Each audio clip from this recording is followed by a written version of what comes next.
Ouf, c'était compliqué parce que là, je viens d'accoucher par césarienne mon deuxième bébé. C'était vraiment dur. Les studios étaient loin de la maison, très loin. Alors, on devait aller, on a fait presque 6 mois.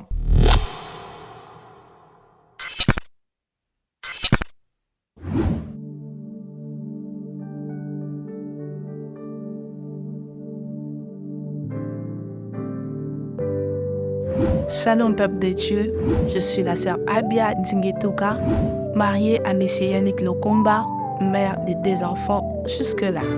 Alors, comme a dit David dans le psaume 96, le verset 1er, il dit « Chantez à l'Éternel un cantique nouveau, chantez à l'Éternel, vous tous habitants de la terre. » C'était un certain jeudi, la nuit, on priait moi et mon mari.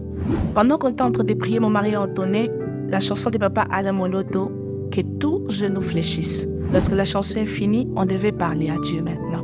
Lui, il a commencé à parler, mais moi, je sentais dans mon esprit un refrain qui s'est répété. Ozanzambe, Ozanzambe, Mokote Lukolayo.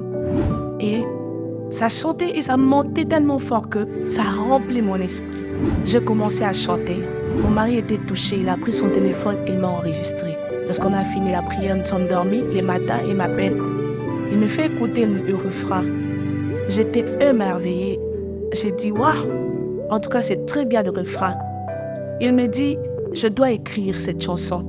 Alors, je dois prier, demander à Dieu de m'inspirer, de me donner les paroles. Je dis pas de quoi. Il est sorti au salon. Il a pris son temps, il a prié. Après quelques heures, il m'appelle, il me dit, voilà ce que le Saint-Esprit nous a donné. J'ai lu les paroles. J'étais étonnée. En même temps, il y avait une forte joie sur mon visage. Parce que au moment où les paroles sont venues, au moment où la chanson est venue, c'était le moment où je ne savais plus quoi dire. Je pleurais. C'était le moment où, quand je m'agenouillais pour parler à mon Père, qui est l'Éternel Jésus-Christ, je ne faisais que couler mes larmes. Parce que j'étais tellement dans la douleur que je ne savais quoi dire. Tout le monde était parti.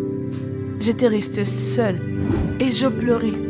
Dans mon cœur, je parlais, je disais, Seigneur, tu connais mon cœur, tu connais ma vie. Mais quoi dire? Personne ne pourra me croire.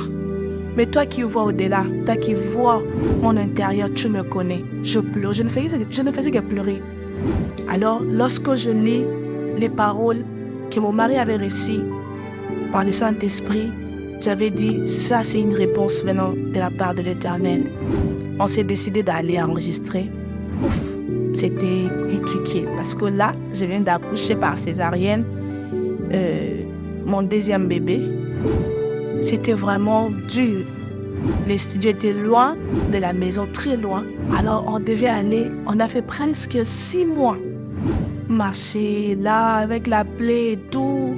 Et le Seigneur nous a fait grâce. On a fini l'enregistrement. Malgré le diable a voulu un peu nous distraire. Il a voulu nous faire voir que ça ne va pas réussir.